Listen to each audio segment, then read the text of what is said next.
आज की इस ऑनलाइन क्लास में अपना जो चैप्टर था रेडॉक्स रिएक्शन वो समाप्त हो जाएगा। कल की ऑनलाइन क्लास में हमने रेडॉक्स अभिक्रिया वाले इस चैप्टर के अंदर हमने डेनियल सेल मतलब विद्युत रासायनिक सेल की बात की थी। विद्युत रासायनिक सेल में हमने क्या शुरू किया था, डेनियल सेल को पढ़ा था और डेनियल सेल के बारे में मैंने काफ़ी बातें बता दी थी। फिर उसमें एक छोटा सा टॉपिक रह गया था अपना लवण सेतु और एक दो छोटी मोटी बातें उसकी हम बात कर लेते। तो बिना टाइम खराब किए हुए टॉपिक को स्टार्ट करते हैं। टॉपिक का आज रहेगा लवण सेतु इलेक्ट्रोड विभव, जिनके बारे में हम डिटेल से बात करेंगे। जो स्टूडेंट आज नए जुड़े हैं वो चैनल को सब्सक्राइब करना ना भूलें और बेल वाले आइकॉन को ज़रूर दबाएं। जब भी अपनी ऑनलाइन क्लास स्टार्ट हो तो आपके पास नोटिफिकेशन प्राप्त हो सके, क्योंकि ये आपका अपना, मेरा नहीं, आपका ही चैनल है। तो अब हम बात करते हैं अपने कल वाले टॉपिक को हम आगे बढ़ाते हैं। क्या लिखा है, लवण सेतु। तो कल वाले टॉपिक में हमने डिटेल से पढ़ा था कि लवण सेतु क्या होता है कि गैल्वेनिक सेल में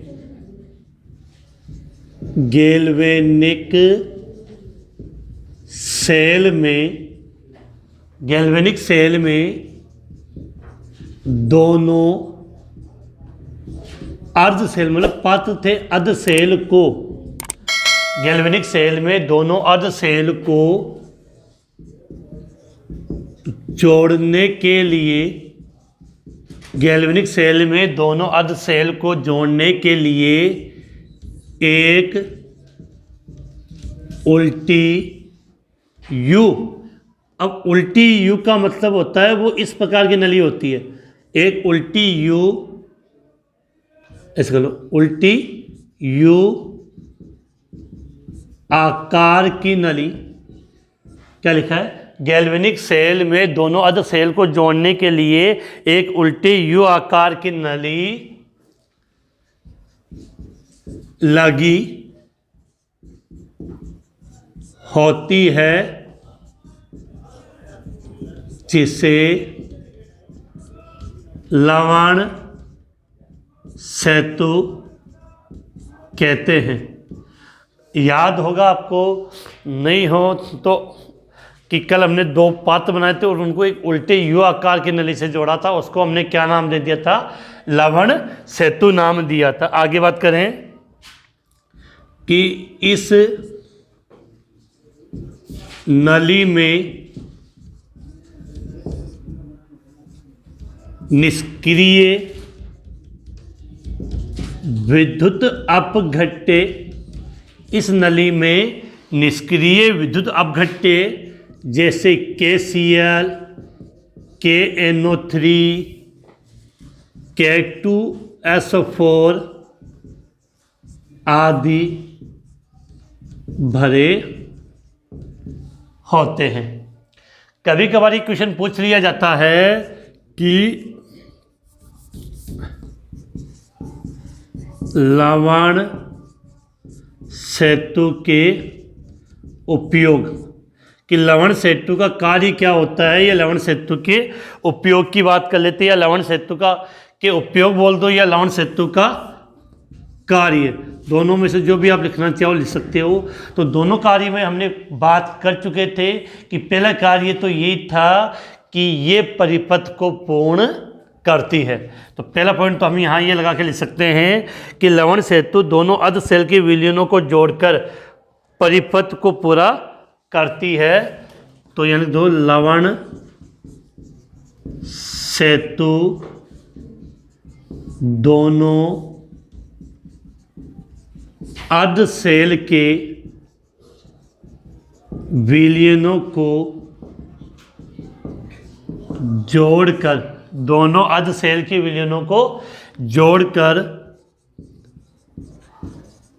परिपथ को पूर्ण करती है। क्वेश्चन नंबर, कार्य नंबर 2, लवण सेतु दोनों अर्ध सेल के विलयन को उदासीन बनाए रखती है। लवण सेतु दोनों अर्ध शेल के विलयनों को उदासीन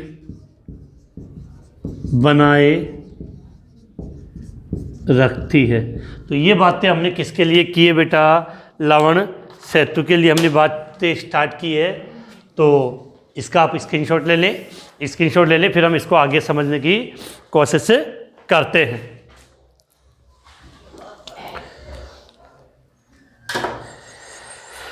देखो स्क्रीनशॉट आपने ले लिया होगा। सबसे पहले आपके माइंड में क्लियर होना चाहिए कि हमने टॉपिक क्या स्टार्ट किया, लवण सेतु।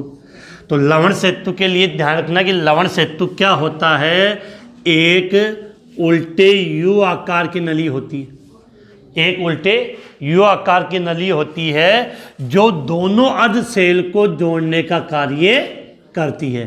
कभी कभार क्वेश्चन आ जाता है कि लवण सेतु में कौन से लवण उपस्थित होते हैं? तो लवण सेतु के अंदर निष्क्रिय विद्युत अपघट्य पदार्थ दिए जाते हैं। कैसे? निष्क्रिय विद्युत अपघट्य पदार्थ। और उनमें विशेषकर आपको याद करना है कि उसके अंदर क्या होता है, KCl, KNO3 और K2SO4 होता है। फिर आता है कि लवण सेतु के कार्य, कि लवण सेतु, जो लवण सेतु है वो उसका कार्य क्या होता है, उसका यूज क्या होता है। तो एक तो सबसे इम्पोर्टेंट पॉइंट याद रखना कि लवण सेतु क्या करता है, परिपथ को पूर्ण करता है। लवण सेतु परिपथ को क्या करता है, पूर्ण करता है। दूसरा, दोनों अर्ध शेल के विलयन की उदासीनता को बनाए रखता है। दोनों अर्ध शेल के विलयनों की क्या उदासीन बनाए रखता है। तो ये बातें अपनी किसके बारे में हो गई है, लवण सेतु के बारे में। इसका स्क्रीनशॉट लें, फिर हम अगले टॉपिक की तरफ बात करते हैं। तो इसको मिटा देता हूँ यहाँ से।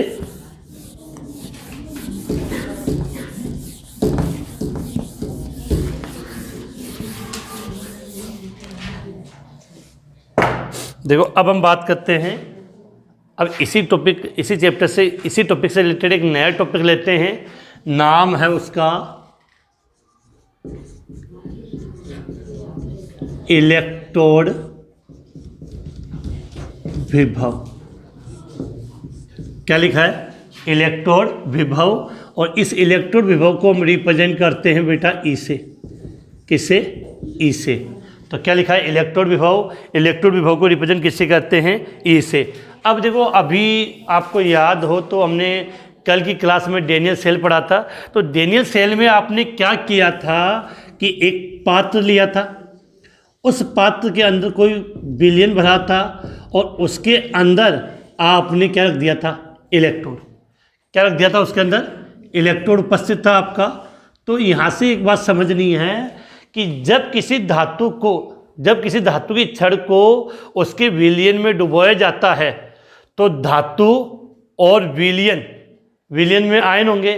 तो धातु और विलयन के मध्य एक विभवांतर उत्पन्न होता है। क्या उत्पन्न होता है, विभवांतर। उस विभवांतर को हम क्या बोलते हैं, इलेक्ट्रोड विभव। तो इसके लिए हम ये कह सकते हैं कि जब किसी धातु की छड़ को उसके विलयन में, जब किसी धातु की छड़ को उसके विलयन में डुबोया जाता है तो धातु की डुबोया जाता है तो धातु की छड़ एवं उसके विलयन के मध्य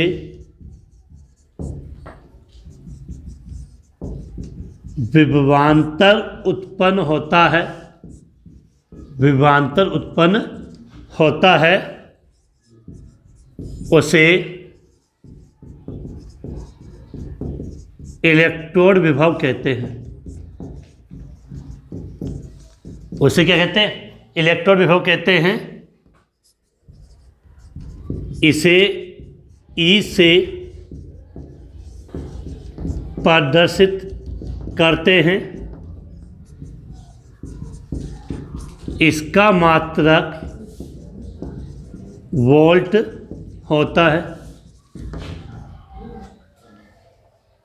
तो इलेक्ट्रोड विभव तो सिंपल सी बात है कि कोई भी सेल होगा तो उसमें जो इलेक्ट्रोड होता है वो किसी न किसी विलयन में डूबा होगा। तो उस धातु के इलेक्ट्रोड और उसके विलयन के मध्य जो विभवांतर उत्पन्न हो रहा है उस विभवांतर को हम क्या बोलते हैं? इलेक्ट्रोड विभव। अब यहाँ से इसी से रिलेटेड एक दूसरा टॉपिक और स्टार्ट होता है, सेल विभव, या इसको बोलते हैं सेल का विद्युत, सेल विभव या सेल का विद्युत वाहक बल। शॉर्ट में लिखना चाहे तो ई सेल, क्या लिख सकते हैं? E cell. तो सेल विभव ऑब्लिक सेल का विद्युत वाहक बल, क्या लिख दिया? Cell, E cell. अब आपको पता है कि कोई भी सेल होगा तो उस सेल में दो इलेक्ट्रोड होंगे।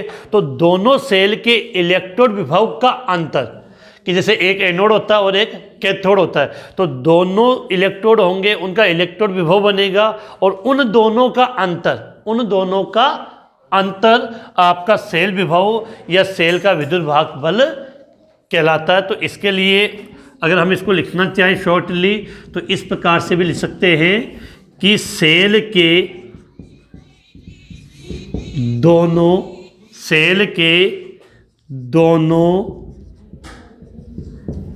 इलेक्ट्रोड विभव के अंतर को, सेल के दोनों इलेक्ट्रोड विभव के अंतर को सेल विभव कहते हैं। सेल के दोनों इलेक्ट्रोड विभव के अंतर को सेल विभव कहते हैं। और यहाँ से याद करना है कि सेल विभव को किससे रिप्रेजेंट करेंगे? इस सेल से। और इसको ज्ञात करने का तरीका होता है ई कैथोड माइनस ई एनोड, ई कैथोड माइनस ई एनोड। यहाँ से मैं कुछ चीज़ें समझा दूँ कि जब हमें सेल का विद्युत वाहक बल ज्ञात करना होगा तो कैथोड वाले इलेक्ट्रोड का कैथोड का जो इलेक्ट्रोड है, तो कैथोड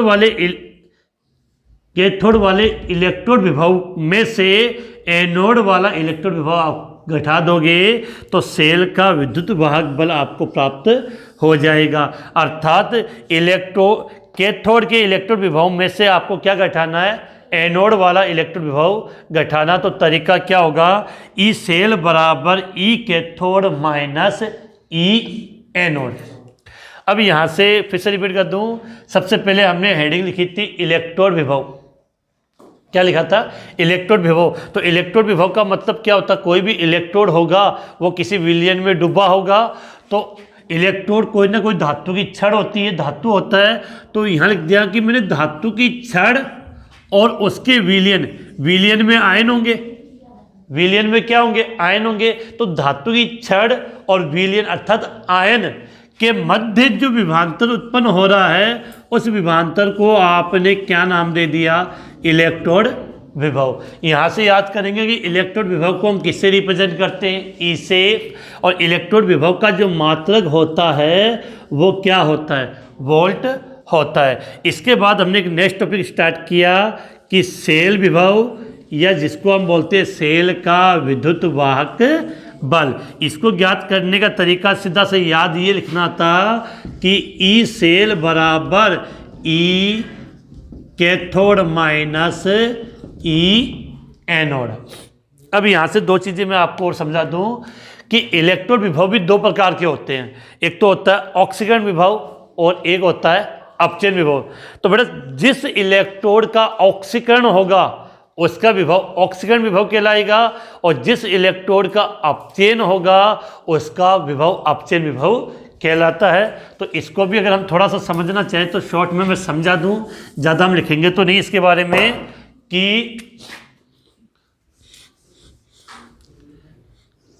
क्या लिखा है यहाँ पे आपने, इलेक्ट्रोड विभव, क्या लिखा है, इलेक्ट्रोड विभव। और इलेक्ट्रोड विभव है वो आपके दो प्रकार के होते हैं, एक को हमने नाम दे दिया ऑक्सीकरण इलेक्ट्रोड विभव या ऑक्सीकरण विभव, सीधा नाम दे रहा हूं ऑक्सीकरण विभव, और दूसरे का नाम दे दिया मैंने अपचयन विभव। तो बेटा सीधी सी बात है, जिस इलेक्ट्रोड का ऑक्सीकरण होता है उसका विभव, जिस इलेक्ट्रोड का ऑक्सीकरण होगा उसका विभव तो क्या कहलाएगा आपका, ऑक्सीकरण विभव। और जिस इलेक्ट्रोड का अपचयन होगा, जिस इलेक्ट्रोड का क्या होगा, अपचयन होगा, उसका विभव क्या कहलाएगा, अपचयन विभव कहलाता। अब आप सब जानते हो कि ऑक्सीकरण कौन से इलेक्ट्रोड का होता है, एनोड का, और अपचयन है वो कौन से इलेक्ट्रोड का होता है, कैथोड का। कैथोड का क्या होता है, अपचयन, और एनोड का क्या होता है, ऑक्सीकरण। तो एनोड वाले का जो विभव होता है वो ऑक्सीकरण विभव के रूप में होता है, और कैथोड वाले का विभव होगा वो अपचयन विभव के रूप में होता है। लेकिन याद क्या रखना है, इंपॉर्टेंट बात, जब सेल का विद्युत बल हम ज्ञात करते हैं तो ई कैथोड मतलब इसका मान तो किस रूप में आ जाएगा, अपचयन विभव के रूप में। ई एनोड इसका मान किस रूप में होगा, ऑक्सीकरण विभव में। लेकिन याद सुन लेना इंपॉर्टेंट बात कि जब सेल का विद्युत बल ज्ञात करते हैं तो दोनों के दोनों मान अपचयन विभव के रूप में होने चाहिए। कौन से विभव में, अब यहां से थोड़ा सा आपकी कंफ्यूजन क्रिएट हो गया कि जब सेल का विद्युत बल हम ज्ञात कर रहे हैं तो दोनों के दोनों मान किस में होने चाहिए, अपचयन विभव में। तो अब आप कहोगे कि सर मान लिया कि कैथोड का जो विभव मिलेगा वो तो अपचयन के रूप में होगा, लेकिन एनोड का विभव मिलेगा वो किस में होगा, ऑक्सीकरण विभव में होगा। तो क्या करना, अब सुन लेना बेटा कि अगर आपको सपोज करो सवाल में ऑक्सीकरण विभव का मान दिया हुआ है और हमें किसका मान चाहिए, अपचयन विभव का, तो केवल आप निशान चेंज कर दोगे। जैसे अगर कोई प्लस में दिया हुआ है, अगर उसको माइनस में कर दिया तो वो उस जस्ट अपोजिट हो जाएगा। जैसे मान लो कि किसी का ऑक्सीकरण विभव है वो 0.34 दिया है, कितना दिया है, ऑक्सीकरण विभव कितना दिया, 0.34। लेकिन आप कहो कि सर हमें उसका ऑक्सीकरण विभव नहीं चाहिए, हमें उसका अपचयन विभव चाहिए। उसका हमें क्या चाहिए, अपचयन विभव। तो याद करना उस मान को आप किस में लिख दो, माइनस में कर दो। या सपोज करो कि उसका मान माइनस में दिया तो उसको प्लस में। इसका मतलब क्या हुआ कि ऑक्सीकरण विभव और अपचयन विभव में से जिसका भी मान दिया हो और जो मान दिया, तो अगर आपको चेंज करना है तो आप प्लस माइनस का निशान चेंज करते ही वो ऑक्सीकरण का अपचयन में और अपचयन का ऑक्सीकरण में कन्वर्ट हो जाएगा। लेकिन यहाँ विशेष बात आपको याद रखनी है कि सेल का विद्युत बल ज्ञात करते समय ई कैथोड और ई एनोड दोनों का मान है वो सदैव अपचयन विभव के रूप में होना चाहिए। तो इसका आप स्क्रीनशॉट ले लें, फिर मैं आपको एक दो बातें और बताता हूं जिससे आपको कुछ समझ में आ जाए।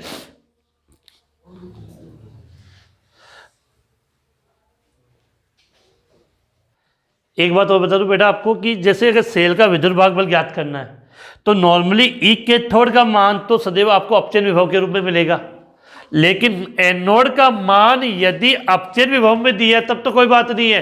लेकिन नॉर्मली अगर ऑक्सीकरण विभव में मिलता है तो उस मान को आप चेंज कर लो। चेंज का मतलब प्लस है तो माइनस में कर दो, माइनस है तो प्लस में कर दो, तो उसका मान भी आपको प्राप्त हो जाएगा। उसकी सहायता से आप ई सेल का मान आसानी से ज्ञात कर सकते हो। मैं इसको मिटा रहा हूं।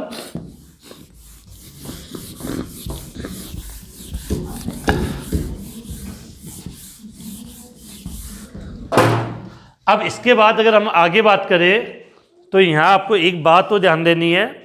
एक छोटा सा टॉपिक आता है सेल आरेख, समझना यहाँ पे। सेल आरेख, आरेख का मतलब वैसे तो डायग्राम से होता है, लेकिन यहाँ मैं कुछ चीज़ बता दूँ कि सेल आरेख का मतलब क्या है। सेल आरेख का मतलब होता है कि सेल में होने वाली अभिक्रियाओं को शॉर्ट में संक्षिप्त रूप में प्रदर्शित करना सेल आरेख कहलाता है। इसके लिए मैं कुछ लाइनें नहीं लिखाऊंगा, केवल आपको समझाऊंगा, वहां से आपको समझना है कि सेल आरेख का मतलब क्या होता है कि सेल में होने वाली संपूर्ण अभिक्रिया को शॉर्ट में रिप्रेजेंट करना है। तो अब सेल आरेख को कैसे लिखेंगे, तो इसके लिए हम डेनियल सेल पे चलते हैं। पहले मैं डेनियल सेल की समीकरण लिखता हूं, फिर मैं आपको लिखने का तरीका समझाऊंगा। अगर आपको याद हो तो हमने डेनियल सेल ऑब्लिक नाम दिया था गैल्वेनिक सेल, पढ़ा था हमने। डेनियल सेल या गैल्वेनिक सेल मैंने पढ़ाया था।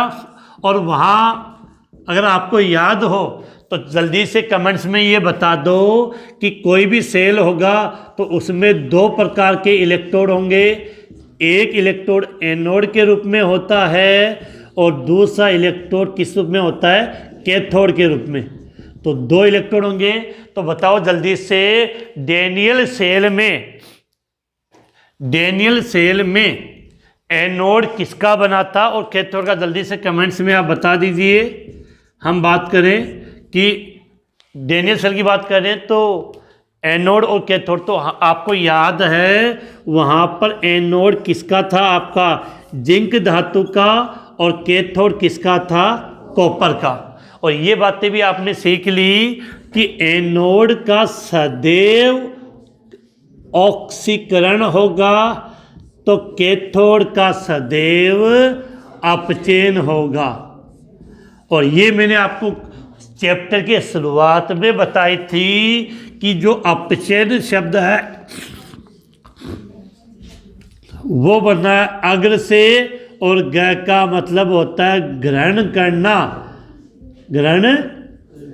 अपचयन शब्द का मतलब क्या होता है, ग्रहण करना। अर्थात अपचयन जब भी होता है तो किसको ग्रहण किया जाता है, इलेक्ट्रॉन को। अर्थात कैथोड होता है वो इलेक्ट्रॉन को ग्रहण करेगा तो एनोड इलेक्ट्रॉन को त्याग करेगा। ये इतनी बातें क्यों बताई, क्योंकि अब आपको ये याद आ जाना चाहिए डेनियल सेल में एनोड पर कौन सी अभिक्रिया मैंने लिखाई थी। हमने लिखा था कि डेनियल सेल में एनोड किसका बना होता है, जिंक का। तो Zn क्या करेगा, Zn2+ और 2 इलेक्ट्रॉन का त्याग होता है। ये क्रिया तो हो गई एनोड पे। अब हम बात कर लें बेटा किसकी, कैथोड पे। कैथोड पे क्या था कि जो उसके विलयन में Cu2+ आयन थे और यहाँ से जो 2 इलेक्ट्रॉन जा रहे थे उसको ये Cu2+ ग्रहण करके क्या बना रहा था, Cu बना रहा था। तो ये रिएक्शन आपकी एनोड पे हो गई और ये रिएक्शन आपकी कैथोड पे हो गई। ये याद थी। अब सुनना, तो एनोड और कैथोड पे होने वाली अभिक्रिया हो गई। सेल आरेख का मतलब यही होता है कि किसी भी सेल में जो रिएक्शन होती है उसको शॉर्ट में, संक्षिप्त में प्रदर्शित करना। अब देखो, सेल आरेख को लिखने के कुछ नियम है, लेकिन मैं शॉर्टली आपको समझा रहा हूँ। सबसे पहले माइंड में क्लियर होना चाहिए कि सेल आरेख लिखेंगे तो एक रिएक्शन तो हमें एनोड की लिखनी है और एक रिएक्शन हमें कैथोड की लिखनी है। तो दोनों रिएक्शन को अलग करने के लिए बीच में 2 लाइनें खींच दी जाती है, लंबे से सीधी। ये 2 लाइनें खींच दी। अब इधर एनोड आएगा और इधर कैथोड आएगा। अब देखो एनोड में क्या हुआ, धातु से धातु आयन बना। एनोड को अगर गौर से समझो आप, इस एनोड वाली रिएक्शन में क्या हुआ, धातु से धातु आयन बना। तो ये होता है कि सेल आरेख में जैसे ये आ जाएगी डेनियल सेल के लिए क्या लिखो आपका, सेल आरेख। डेनियल सेल के लिए हमें क्या लिखना है, सेल आरेख। तो हम कैसे लिखेंगे, डेनियल सेल में देखो एनोड पे क्या हो रहा है, जिंक से क्या बन रहा है, जिंक से Zn से Zn2+। तो सेम ही लिख दो, Zn से। अब इससे ये बन रहा है तो इसके बीच में एक खड़ी लाइन, सीधी लाइन खींच दो, Zn से Zn2+ बन गया। तो ये प्रोसेस तो कहाँ हो गई, एनोड की। अब उसको अलग करने के लिए 2 लाइनें लगा दी। अब आ जाओ कैथोड पे। कैथोड पे क्या होगा, Cu2+ से क्या बन गया, बस ये लिख दो सीधा, बीच में लाइन खींच देना। तो Cu2 प्लस से Cu, ये हो गया आपका डेनियल सेल का सेल आरेख। लेकिन अभी यहाँ से आपको एक चीज़ और कॉमन करनी है। जब भी इलेक्ट्रोड होता है, जैसे ये जिंक धातु थी, कॉपर थी, ये तो सॉलिड अवस्था में होते हैं, लेकिन आयन होंगे वो विलयन के रूप में होंगे। आयन किस रूप में होते हैं? विलयन के रूप में। और विलयन के रूप में होते हैं तो इनकी कोई ना कोई सांद्रता होती है, और सांद्रता को हम यहाँ किस में लेते हैं? मोलरता में। तो जब भी हम आयन लिखते हैं तो उनके कोष्टक में उनकी सांद्रता लिख देते हैं। जैसे सपोज कि इसकी सांद्रता कितनी है? 1 m और इसकी सांद्रता 1 m। तो कभी क्वेश्चन आ जाए कि डेनियल सेल का, वैसे आपके 11वीं क्लास में तो क्वेश्चन यही पूछा जाएगा कि डेनियल सेल का सेल आरेख लिखें। डेनियल सेल का सेल आरेख, तो फिर से समझा दूँ सेल आरेख लिखने का तरीका क्या था। जब भी सेल आरेख लिखेंगे तो इधर वाली साइड एनोड आएगा, इधर वाली साइड कैथोड आएगा, अर्थात दोनों को अलग करने के लिए कितनी लाइन खींचते हैं? 2। अब एनोड में क्या लिखोगे? एनोड वाली समीकरण आनी चाहिए। धातु से क्या बन गया? धातु आयन। तो एजिटेट जो भी समीकरण हो, ये तो डेनियल के लिए, ये तो किसके लिए? डेनियल के लिए। किसी और के लिए भी हो तो एजिटिव लिख देना। इससे जो बना वो लिख दिया, बीच में एक लाइन खींच दी। और कैथोड पे इधर आएगा, इसमें क्या बना? इससे ये बना, जो बने उसको लिख दो और बीच में एक लाइन खींच दो। तो शॉर्ट में मैंने आपको समझा दिया कि डेनियल सेल का सेल आरेख। इसके साथ आपका ये चैप्टर समाप्त हो गया है। अब हम कल से नया चैप्टर स्टार्ट करेंगे, देखेंगे कौन सा चैप्टर है। तो आज की क्लास यहीं समाप्त करता हूँ। जो कुछ मेन बातें मुझे लगी थी वो मैंने आपको समझा दी है। बाकी की बातें हम नए चैप्टर के साथ स्टार्ट करेंगे, और सबसे चलो बाकी की बातें हम कल ही करेंगे। तो आज की क्लास यहीं समाप्त करते हैं।